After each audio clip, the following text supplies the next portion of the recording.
محترم و مکرم حاضرین، عصر بعد کے اس درس میں گزشتہ کل آپ کے سامنے رسول اللہ صلی اللہ علیہ وسلم پر جو پہلی وحی نازل ہوئی تھی اس کے تعلق سے چند باتیں پیش کی گئی تھی۔ یہ حدیث صحیح بخاری کے اندر موجود ہے، جسے اما عائشہ رضی اللہ تعالی عنہ نے روایت کیا ہے۔ ابھی غار حرا میں اللہ کے رسول کو جو پہلی وحی آئی تھی، اس سے پہلے کی تقریباً 6 مہینے تک رسول اللہ صلی اللہ علیہ وسلم کو سچے خواب آنا شروع ہو گئے تھے۔ اما عائشہ فرماتی ہیں کہ جو کچھ بھی آپ خواب میں دیکھتے وہ صبح کے روشنی کی طرح بالکل صاف اور واقعے کے مطابق نظر آتی، جیسے خواب میں دیکھتے اسی طرح وہ چیز ظاہر ہو جاتی۔ سچے خواب کی مدت تقریباً اس طرح 6 مہینے کی رہی۔ صحیح بخاری کے اندر ہی کتاب التعبیر کے اندر امام بخاری رحمہ اللہ نے ایک حدیث روایت کی ہے۔ اللہ کے رسول صلی اللہ علیہ وسلم فرماتے ہیں کہ الرؤیا الصالحہ جزء من 46 جزءا من النبوہ، سچے خواب جو ہے یہ نبوت کا 46واں حصہ ہے۔ ایک عام مسلمان اگر کوئی سچا خواب دیکھتا ہے تو گویا کہ علم نبوت کا اسے ایک حصہ اللہ رب العالمین کی طرف سے عطا کیا گیا۔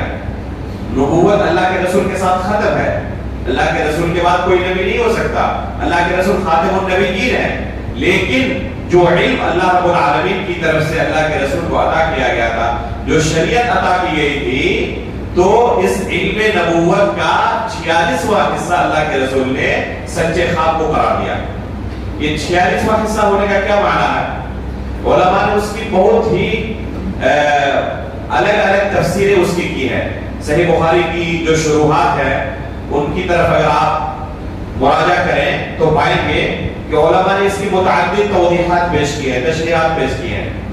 ان میں سے سب سے قریب تر قول یہ ہے کہ اللہ کے رسول صلی اللہ علیہ وسلم کی نبوت کی کل مدت 23 سال ہے، کرتے ہیں تو کل 46 حصے بنتے ہیں، تو گویا کہ سچا خواب یہ 46واں حصہ ہے۔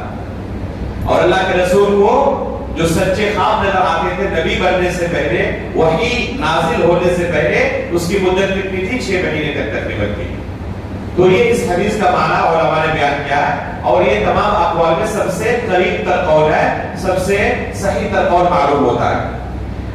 یہاں ایک مسئلہ آتا ہے کہ اللہ کے رسول کو جو پہلی وحی آئی تھی تو کیا بیداری کے عالم میں آئی تھی یا اللہ کے رسول سوئے ہوئے تھے، نیند کی حالت میں آئی تھی؟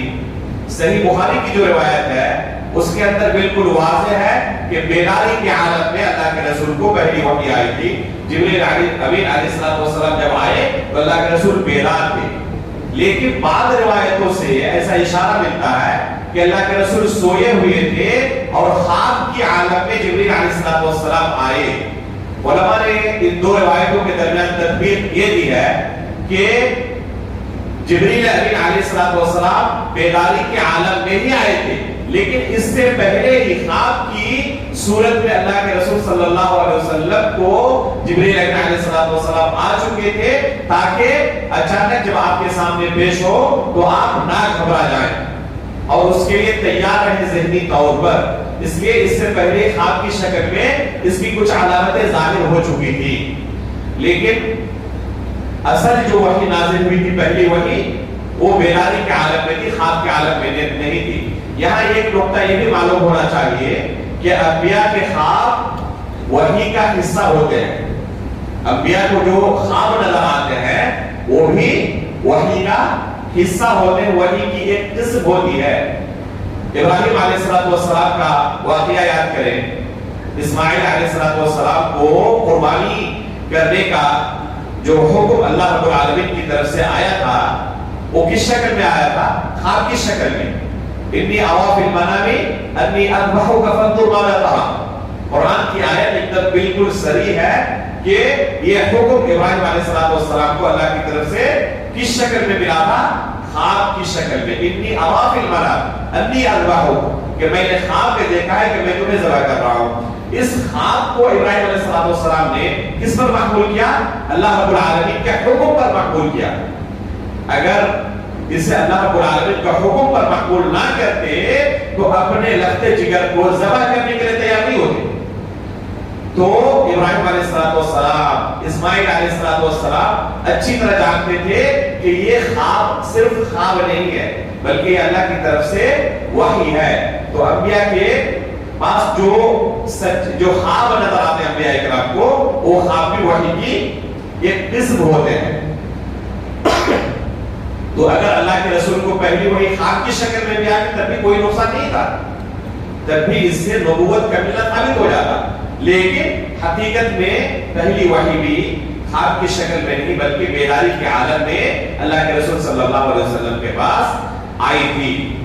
یہاں یہ چیز ذہن میں رکھنی چاہیے کہ اللہ کے رسول صلی اللہ علیہ وسلم کا وحی کے نازل ہونے سے پہلے کی جو حالت تھی، جسے گزشتہ کل بیان کیا گیا تھا کہ شرک و کفر سے دور رہتے تھے، گناہ کبیرہ سے بلکہ عام گناہوں سے بھی اور معاشرے سے کٹ کر رہتے تھے، تنہائی آپ کو پسند آنے لگی تھی اور غار حرا میں جا کر اللہ کی عبادت میں مشغول رہتے. یہ پوری صفت اگر آپ دیکھیں گے اللہ کے رسول کی تو آپ کو بہت زیادہ مماثلت اور مشابہت نظر آئے گی ابراہیم علیہ السلام کے نبی بننے سے پہلے کی جو حالت ہے اس حالت سے. اللہ رب العالمین نے قرآن کریم کے اندر ابراہیم علیہ السلام کا کیا واقعہ بیان کیا ہے کہ جب انہوں نے سورج کو دیکھا حق کی تلاش میں تھے کہ میرا رب کون ہے. اگر حقیقت میں انسان کے پاس جستجو رہے، حق کی تلاش رہے تو انسان حق تک پہنچ جاتا ہے. ابراہیم علیہ السلام نے جب سورج کو دیکھا تو کہا کہ یہ میرا رب ہے. جب سورج غروب ہو گیا تو کہا کہ یہ میرا رب نہیں ہو سکتا. چاند کو دیکھا تب پھر یہی کیفیت آئی. ستاروں کو اور دوسری اللہ رب العالمین کی مخلوقات کو دیکھنے کے بعد یہ کیفیت ان کے پاس آتی رہی. لیکن جب دیکھا کہ ان کے اندر نقص ہے، ان کے اندر عیب ہے، یہ مکمل نہیں ہے، کامل نہیں ہے، عیب سے پاک نہیں ہے، تو کیا کہا کہ یہ میرا رب نہیں ہو سکتا. اس لیے کہ رب وہی ہو سکتا ہے جو تمام طرح کے عیوب اور نقائص سے پاک ہو. تو یہ جستجو جس کے پاس رہتی ہے، والذین جاہدوا فینا لنہدینہم سبلنا، اللہ تعالیٰ نے خود وعدہ کیا ہے کہ جو میرے راستے میں مجاہدہ کرتے ہیں، کوشش کرتے ہیں حق تک پہنچنے کی، تو ان کے لیے ہم ہدایت کے راستے کو آسان کر دیتے ہیں. بہت سارے لوگ سوال کرتے ہیں کہ بعض علماء میں یہ رہنمائی کرتے ہیں، بعض علماء یہ رہنمائی کرتے ہیں، بعض یہ رہنمائی کرتے ہیں، تو ہم کس کی بات آخر مانیں؟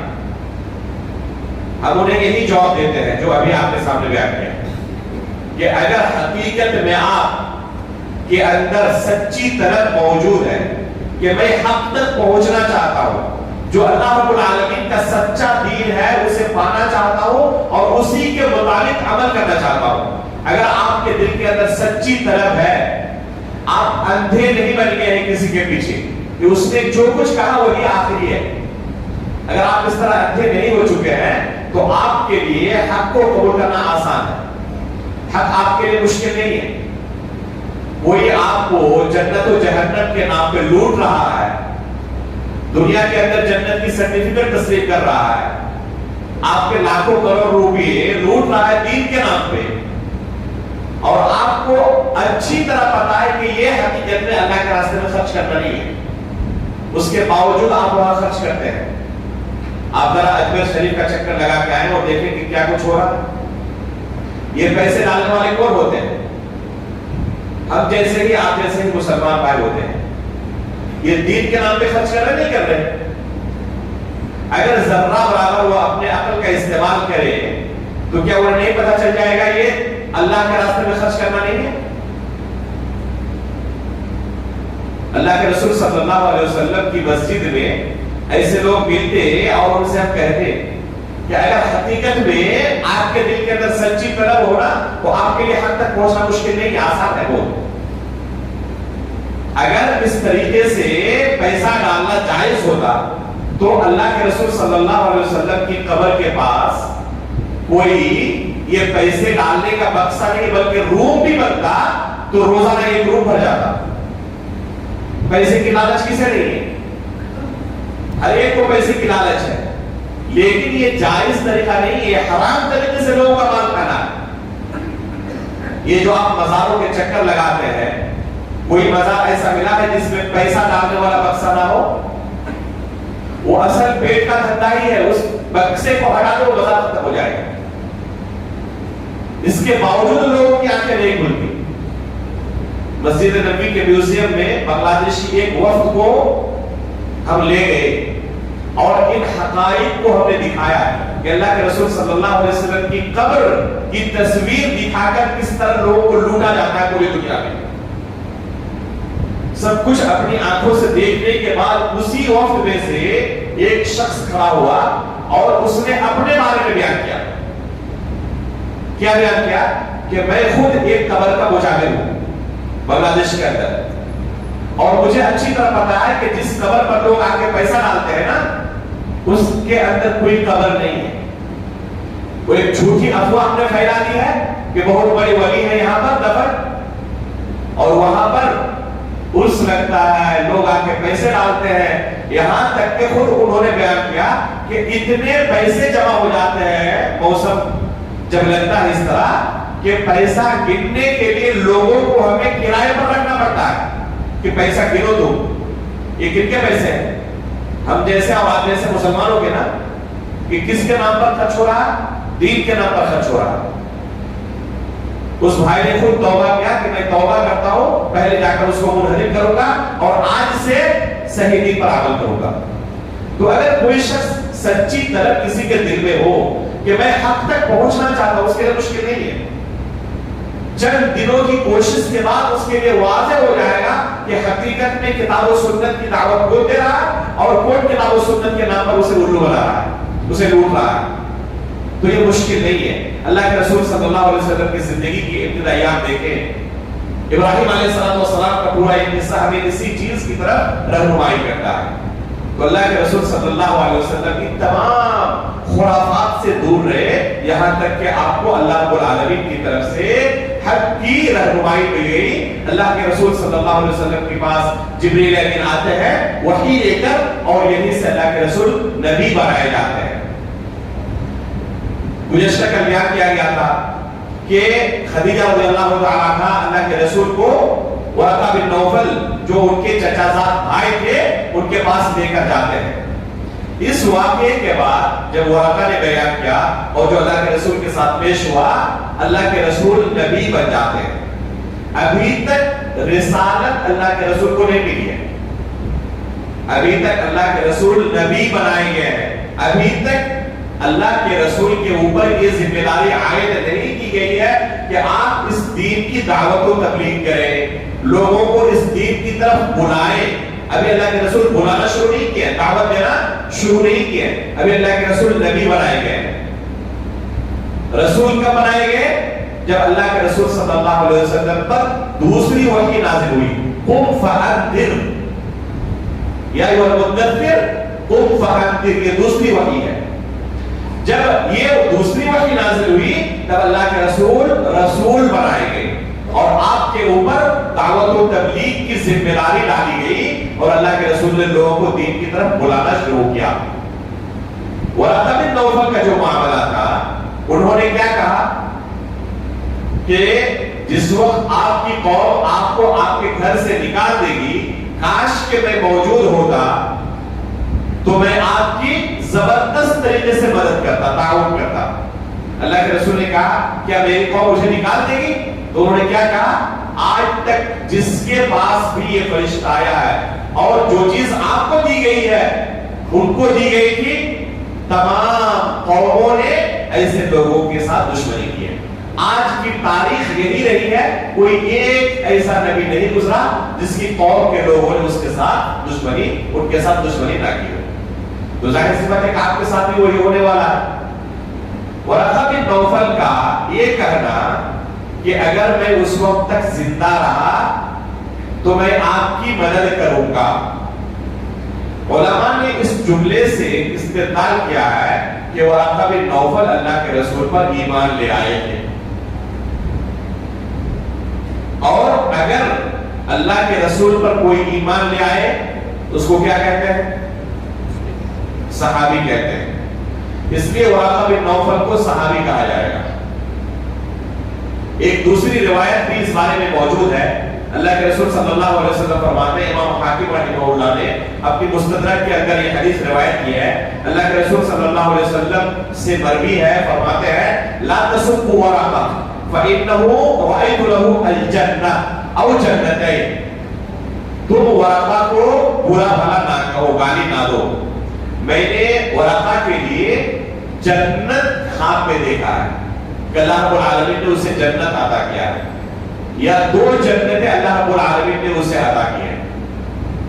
یہ حدیث امام حاکم رحمہ اللہ فرماتے ہیں کہ صحیح ہے، شیخین کی شرط پر، صحیح بخاری اور صحیح مسلم کے اندر امام بخاری اور امام مسلم کی جو شروط ہیں اس شرط پر یہ حدیث صحیح ہے۔ امام حاکم رحمہ اللہ اس حدیث کو روایت کرنے کے بعد اس پر حکم لگاتے ہیں۔ حافظ ذہبی رحمہ اللہ نے اس پر سکوت اختیار کیا ہے، اور علامہ البانی رحمہ اللہ نے سلسلہ صحیح کے اندر اس حدیث کو صحیح قرار دیا، لیکن امام دارقطنی رحمہ اللہ نے کہا ہے کہ یہ حدیث مرسل ہے، یہ حدیث ضعیف ہے، صحیح نہیں ہے۔ تو اس حدیث کے ثبوت کے بارے میں اختلاف ہے، اگر یہ حدیث بالاتفاق صحیح ہو جاتی تو ہم یقین کے ساتھ کہہ سکتے تھے کہ ورقہ بن نوفل اللہ کے رسول پر ایمان لائے تھے، یقین کے ساتھ ہم کہہ سکتے تھے۔ یہاں دوسرا مسئلہ ایک ہے کہ اللہ کے رسول جب تک رسالت کا اظہار نہیں کیے، اللہ کے رسول نہیں بنائے گئے، لوگوں کو دین کی طرف دعوت دینا شروع نہیں کی، اس وقت تک جو بھی سابقہ نبی کی شریعت پر باقی تھے، اگر انہوں نے اپنے سابقہ نبی کی شریعت کی خلاف ورزی نہیں کی ہے، کفر اختیار نہیں کیا ہے، تو ان کا حکم کیا ہے؟ وہ مومن ہے۔ جو اللہ رب العالمین نے ان سے مطالبہ کیا تھا انہوں نے پورا کیا، اللہ پر ایمان لائے، اپنے رسول پر ایمان لے آئے۔ لیکن جس دن سے اللہ کے رسول نے رسالت کا اظہار کیا، اس دن سے جو بھی زندہ تھا اس وقت ان کے لیے اللہ کے رسول پر ایمان لانا ضروری تھا۔ اب اگر وہ کہیں اللہ کے رسول کی رسالت کے اظہار کے بعد کہ میں اپنے پرانے نبی پر ایمان لایا ہوں، تو اس وجہ سے وہ نجات نہیں پا سکتے، بلکہ اللہ کے رسول کی رسالت پر ایمان لانا ضروری ہے۔ بلکہ اللہ کے رسول نے فرمایا کہ اگر موسیٰ علیہ السلام بھی آج زندہ ہوتے ما وسعہ الا اتباعی، تو ان کو بھی میری شریعت پر ایمان لانا پڑتا۔ تو اللہ کے رسول کے رسالت کے اظہار کے بعد اگر کوئی شخص دنیا میں زندہ رہے تو اللہ کے رسول کے اوپر ایمان لانا ضروری ہے۔ ورقہ بن نوفل کی وفات کب ہوئی ہے؟ دوسری وحی کے نازل ہونے سے پہلے، پہلی وحی اور دوسری وحی کے درمیان ورقہ بن نوفل کی وفات ہو گئی۔ تو اگر ہم مانتے ہیں کہ اللہ کے رسول کے رسالت کے اظہار سے پہلے چونکہ ان پر ان کے لیے اللہ کے رسول پر ایمان لانا ضروری نہیں تھا، واجب ہی نہیں تھا، تب بھی اپنے پرانے نبی کے دین پر تھے، اس لیے ان کو ہم کیا کہیں گے؟ مومن کہیں گے۔ لیکن کیا صحابی رسول کہیں گے یا نہیں کہیں گے، اس بارے میں اختلاف ہے کہ اللہ کے رسول پر ایمان لائے تھے یا نہیں لائے تھے۔ صحیح بخاری کی جو روایت ہے انہوں نے کہا کہ اگر میں زندہ رہا تو میں آپ کی زبردست مدد کروں گا، تو گویا کہ اللہ کے رسول کی نبوت کی انہوں نے تصدیق کی، تکذیب نہیں کی۔ اس جملے سے علماء نے استدلال کیا ہے کہ اللہ کے رسول پر بھی وہ ایمان لے آئے تھے۔ تو اگر مان لیا جائے کہ اللہ کے رسول پر وہ ایمان لائے تھے تو سب سے پہلے صحابی کون ہوں گے؟ ورقہ بن نوفل ہوں گے، ابوبکر صدیق سے پہلے۔ شیخ ابن عثیمین رحمہ اللہ سے پوچھا گیا کہ ورقہ بن نوفل کا جب نام آئے تو رضی اللہ عنہ ہم کہیں یا نہ کہیں؟ تو شیخ ابن عثیمین رحمہ اللہ نے جواب دیا کہ ضرور رضی اللہ تعالیٰ کو کہنا چاہیے، اور ورقہ بن نوفل سب سے پہلے صحابی ہیں اس امت کے. خدیجہ رضی اللہ تعالیٰ عنہ اور ورقہ بن نوفل یہ دونوں سب سے پہلے اس امت کے صحابی ہیں. ابوبکر صدیق سے بھی پہلے وہ ایمان لانے والوں میں سے. شیخ صالح الفوزان حفظہ اللہ سے بھی سوال کیا گیا، انہوں نے بھی اسی کی تائید کی کہ ورقہ بن نوفل کو صحابی رسول کہنا چاہیے.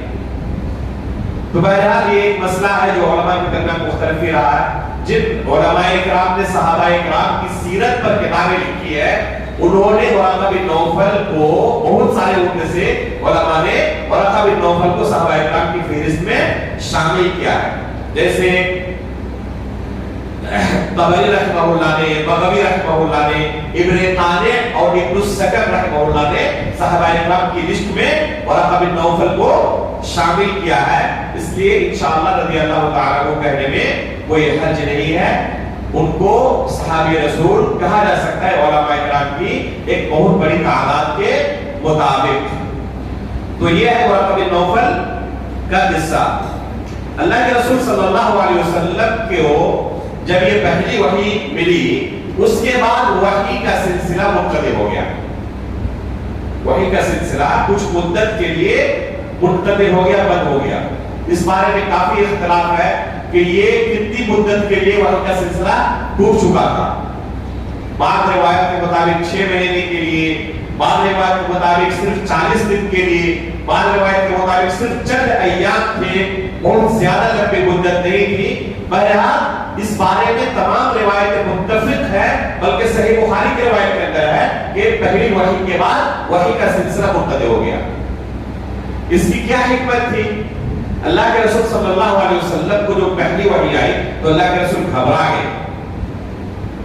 یہاں تک کہ اللہ کے رسول کو یہ ڈر ہونے لگا کہ میں ہلاک اور برباد نہ ہو جاؤں. اس لیے خدیجہ رضی اللہ تعالیٰ عنہا نے کیا کی؟ تسلی دی کہ آپ کو اللہ رب العالمین قطعاً ہلاک و برباد نہیں کریں گے، کیونکہ آپ کے اندر یہ صفات حمیدہ موجود ہے.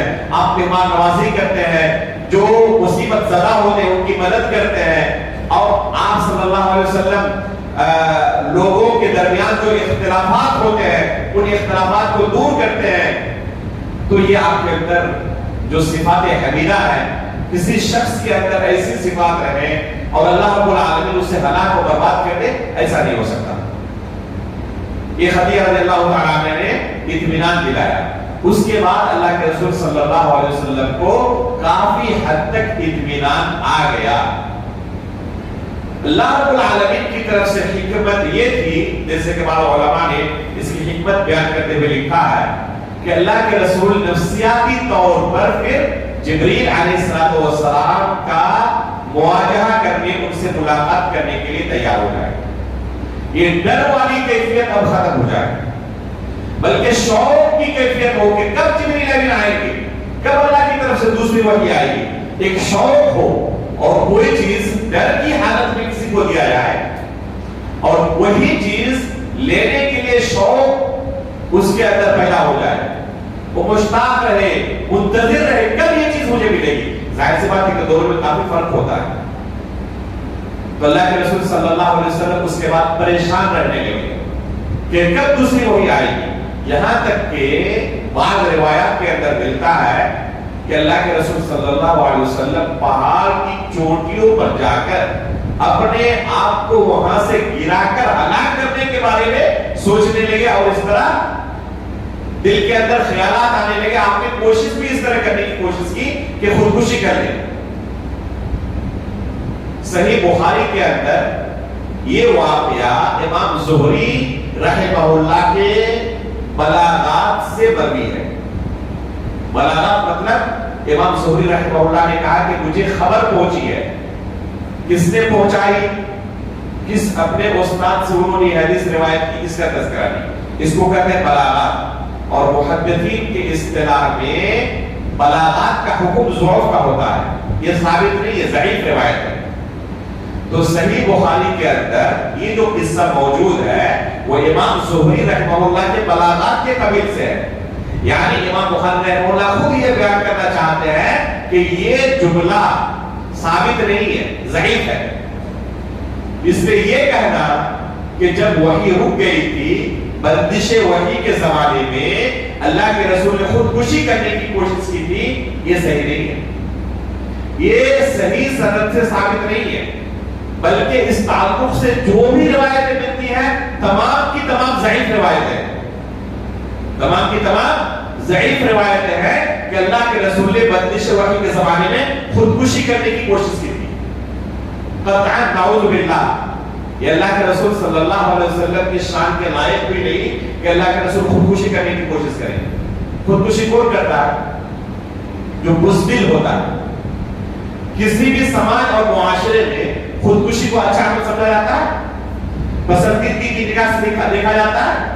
کسی بھی معاشرے میں نہیں، کسی بھی سماج میں نہیں، کسی بھی دھرم میں نہیں. اللہ کے رسول کے بارے میں ہم یہ عقیدہ رکھے کہ اللہ کے رسول صلی اللہ علیہ وسلم نے خودکشی کرنے کی کوشش کی تھی. جب تک صحیح سند سے ثابت نہ ہو، یہ اللہ کے رسول کی شان کے خلاف ہے کہ کوئی مسلمان اللہ کے رسول کے تعلق سے اس طرح کا عقیدہ اور نظریہ رکھے. بعض لوگ کہہ سکتے ہیں کہ ابھی شریعت نازل نہیں ہوئی تھی خودکشی کے حرام ہونے کے بارے میں. گرچہ ابھی شریعت نازل نہ ہوئی کہ خودکشی کرنا حرام ہے، لیکن یہ فطرت کے بھی خلاف ہے. کسی بھی معاشرے میں، کسی بھی سماج میں خودکشی کو اچھا عمل نہیں سمجھا جاتا ہے.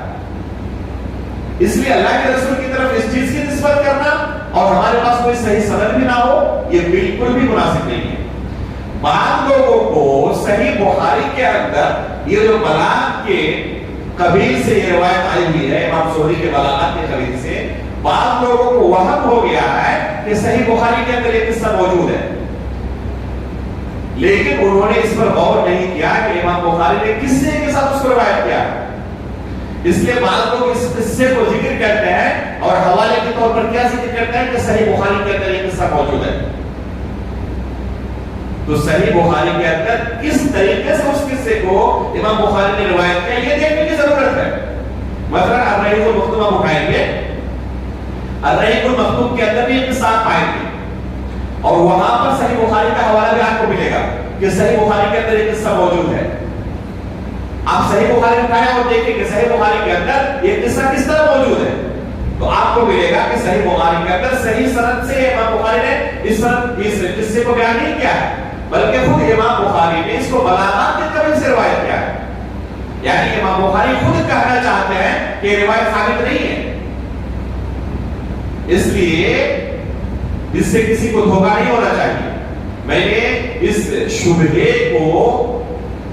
کے رد پر ایک مستقل مضمون لکھا ہے، اس کا عنوان ہے کیا بندش وحی کے زمانے میں رسول اللہ صلی اللہ علیہ وسلم نے خودکشی کرنے کی کوشش کی تھی.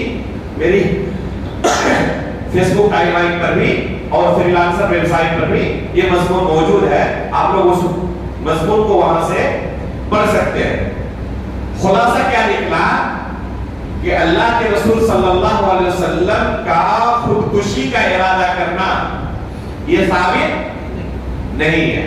اس لیے ہمیں اللہ کے رسول کے بارے میں ایسا موقف اور نظریہ اور ایسا عقیدہ نہیں رکھنا چاہیے کہ نعوذ باللہ اللہ کے رسول نے کبھی خودکشی کرنے کی کوشش کی تھی. البتہ وحی کا رک جانا یہ ثابت ہے کہ کچھ مدت کے لیے وحی رک گئی تھی، پھر کچھ مدت کے بعد دوبارہ وحی کا سلسلہ شروع ہو گیا، اور جب دوبارہ وحی آئی اللہ کی طرف سے تو دوسری وحی کون سی تھی؟ یا ایھا المدثر قم فانذر وربک فکبر وثیابک فطہر، یہ دوسری وحی تھی. اس دوسری وحی سے اللہ کے رسول بنائے گئے. جو پہلی وحی آئی تھی اقرأ باسم ربک الذی خلق، اس وحی سے اللہ کے رسول کو کون سا عہدہ دیا گیا، کون سا منصب دیا گیا؟ نبوت کا منصب دیا گیا.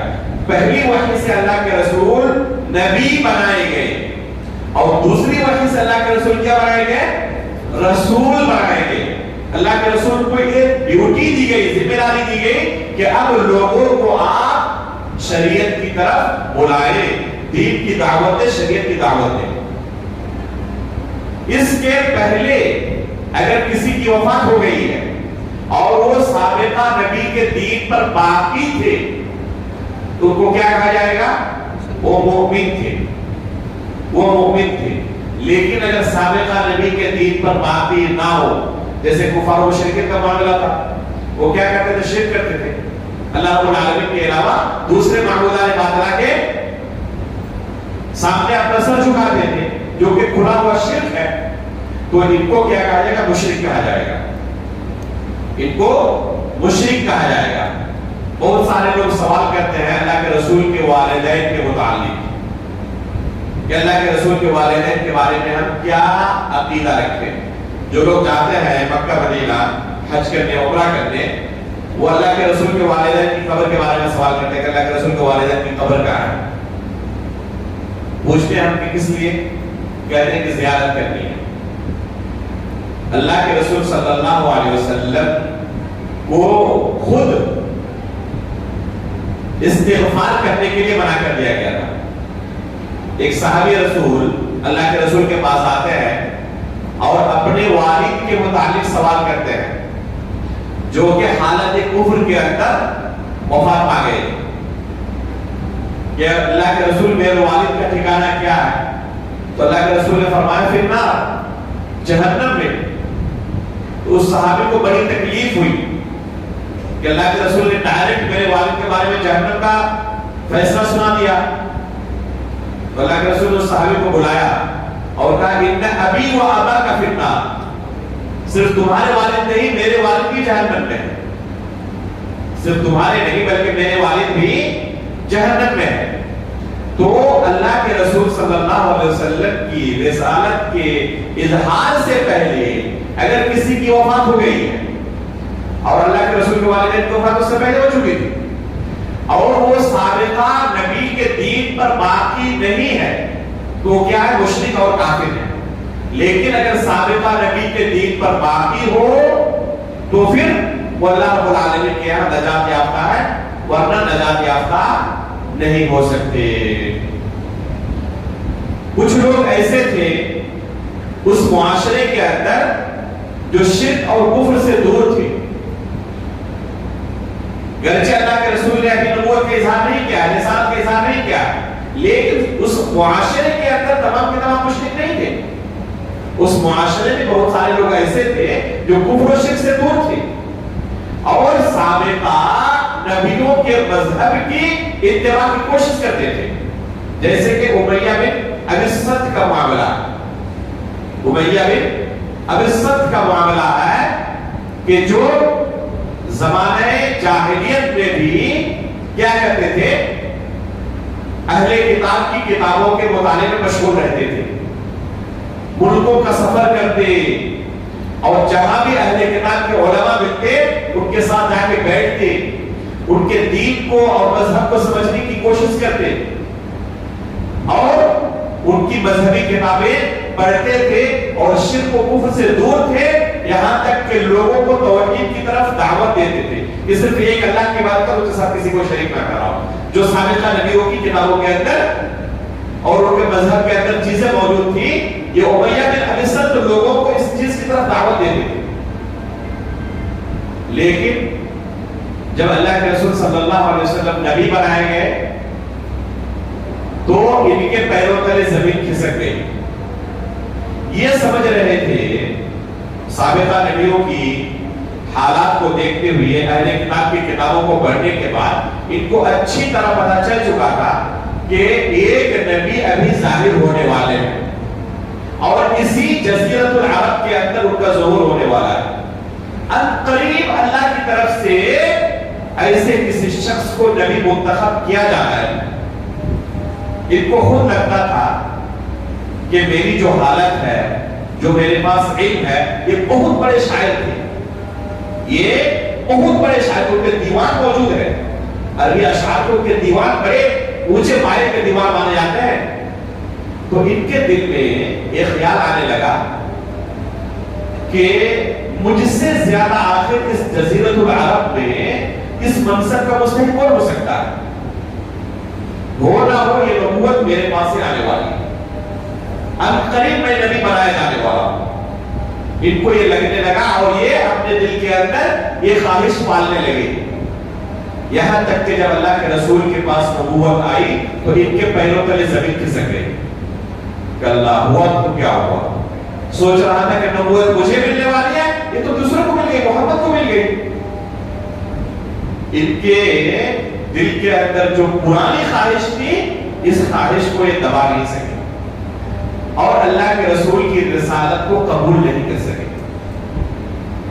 یہ جو نفس پرستی ہے نا، انانیت جو ہے نا، یہ انسان کو کہیں کا نہیں چھوڑتی.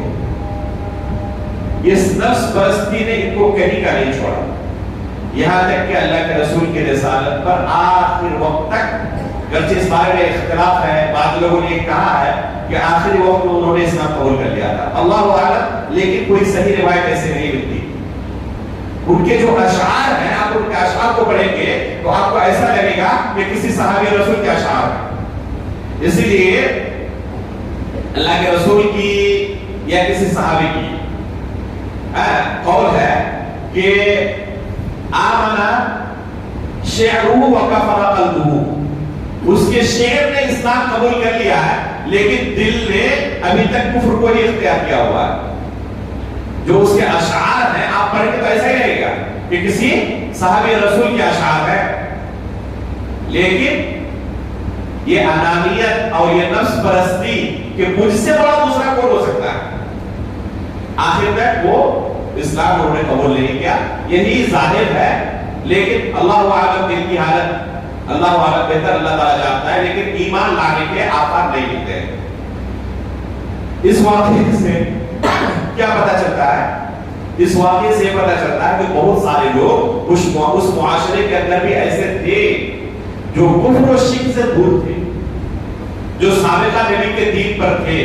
اگر اللہ کے رسول بننے سے پہلے ان کو بات ہو جاتی تو ان کو مومن کہا جا سکتا تھا، لیکن جس دن سے اللہ کے رسول نے اپنی رسالت میں اظہار کیا، اللہ کے رسول پر ایمان لانا واجب ہو گیا. اب اگر اللہ کے رسول پر ایمان نہ لایا اور وفات ہو گئی تو کافر ہو کر رہے گا. تو یہ ہے سیرت رسول کے آج کے اس درس سے یہ اہم عقدی مسائل، اور انشاءاللہ ہماری کوشش یہی رہے گی کہ سیرت کو پڑھنے کے ساتھ ساتھ جو اس میں عقیدے کے مسائل ہیں، فقہی مسائل ہیں، ان مسائل کو بھی ہم بیان کرتے چلیں. اللہ رب العالمین سے دعا ہے کہ اللہ رب العالمین ہمیں سیرت رسول کو عقدی ناحیے سے، فقہی ناحیے سے، تربیتی اور اخلاقی ناحیے سے پڑھنے، سمجھنے اور اس پر عمل کرنے کی توفیق عطا فرمائے. آمین. تقبل رب العالمین. وصلی اللہ علی نبینا محمد.